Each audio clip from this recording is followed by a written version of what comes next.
आमचं पूर्ण आम्ही सगळ्यामध्ये छाटून काढलेलं आहे. फॉर्म भरत राहिलो 3 वाजेपर्यंत रात्री. सगळ्या दुकानात 5 दिवस कामाला लावलं ते वार्डामध्ये काम करणं सोपं असते काय? अरे महेंद्र देवकोंडे कोण आहे बाबा? त्याच्या बहिणीला तिकीट दिलं, तिचं लग्न झालं, त्या बाईचं तोड माहित नाही वार्डामध्ये, त्या बाईला तिकीट दिलं. कोण बाळू खोमने काय काम केलं त्याच्या वार्डामध्ये? आमच्या काय अस्तित्व आहे? अरे तुम्ही वार्डातली द्या की, तुम्ही आमच्या स्थानिकला द्या की. अरे कचरा उचला झालं तर आम्हाला फोन, लाईट लावायचा खंबा लावला तर आम्हाला फोन, तिथल्या नाली करायचं तर आम्हाला फोन. तुम्हाला माहित नाही वार्डातलं काम? आम्हाला भाऊला तर माहित नसेल, तुम्हाला तर माहित आहे वार्डातले काम. छोट्या छोट्या गोष्टीला आम्ही कामं करतो इथं. ही पासबुक पासून कामं काढून देता, कशापासून तहसील छोटं उत्पन्नाचं कार्ड असेल तर आम्ही काढून देता. काय कोणाचे 10 रुपये घेऊन शर्मिंदा नाही, काय नाही. काय आमच्या काही 2 नंबर, माझ्या नवऱ्याचा 2 नंबरचा धंदा नाही, काय माझ्या 2 नंबरचा धंदा नाही.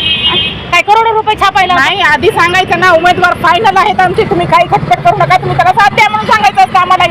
तुम्ही रात्रीत उभा करता आणि त्याला म्हणल्यावर आम्हालाही नाराजी आहे ना. एवढी तयारी करायलाच लावायची नाही ना. मग आम्ही आमची दुसरी कामं बघत बसू, म्हणजे आहे ते गरज केली असते ना.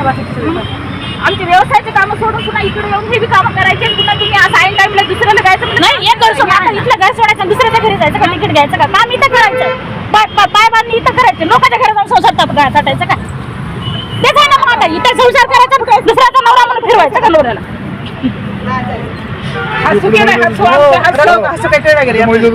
तुम्ही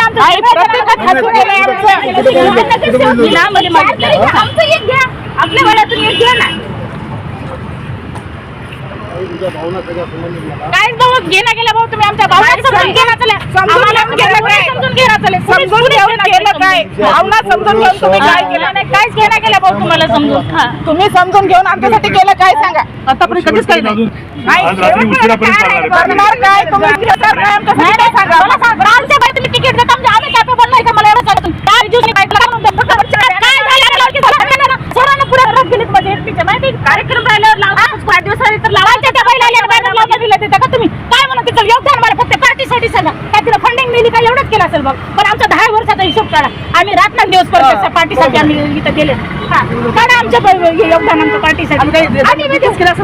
आज मी माझं जे माझ्या नावानं आहे ते देऊ टाकतो पार्टीला. बस काय बी राहू द्या माझ्या नावानं, फुल नाही फुलाची पाकळी. पण आम्हाला काय म्हणून लावलं तुम्ही? त्याचं आम्ही कॅपेबल नाही म्हणून म्हणा, आम्ही त्याच्या योग्य नाही म्हणा, तर झालं मग.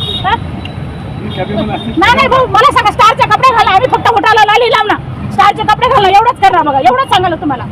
आणि कोणाच्या घरापर्यंत जाणार आम्ही? रोडवरल्या कार्यकर्त्या 24 तास. आज गाड्या आहेत पण आम्ही गाड्यामध्ये येणार, कारण आम्हाला 10 जणांचे नमस्कार पाहिजे होतात म्हणून आम्ही स्कूटीवर हिंडतात कुत्र्यासारखं.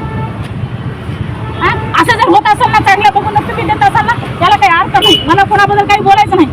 1 महिना झाला वार्डामध्ये घेऊन फिराले, त्याला साधारण संधी देतच का नाही तुम्ही? जे उभं स्टँड आहे साधारण कार्यकर्त्याचा विचार केला जातो, त्याची भारतीय जनता पार्टी आपली. तुम्ही शांत व्हा, जा तुम्ही. शांतचा विषय नाही भाऊ. आम्हाला तुम्ही आमचं काय करणार?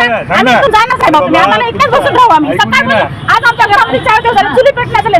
आम्ही केवढं परेशान, कुत्र्यासारखं घरात बोलायले, भिकाऱ्यासारखं उठले की जाता लाटा मारले तुमच्या याच्यावर, तरी तुम्ही कामं करायला म्हणाले. सगळ्याच्या सगळे तो उघडून द्यायला नवरा तुझ्यासाठी कलिंग म्हणाले आता घरातलं.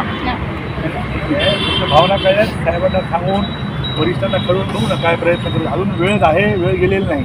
भाऊ तुम्ही आम्हाला आश्वासन देऊ नका. आम्हाला काय बोलता तुम्ही? सगळेजण बोला, साहेब आहेत, आम्हाला बोला. मला मी काय सांगालो, आम्हाला इथलं सोडून आम्हाला काय तिकीट आहे तर आता आम्हाला आता दुसरी काय बोललं तर भाऊ ठेवायचं नाही. भाऊंना बोललं तर भाऊ काय म्हणाले? हातात नाही आहे काय त्यांना नाही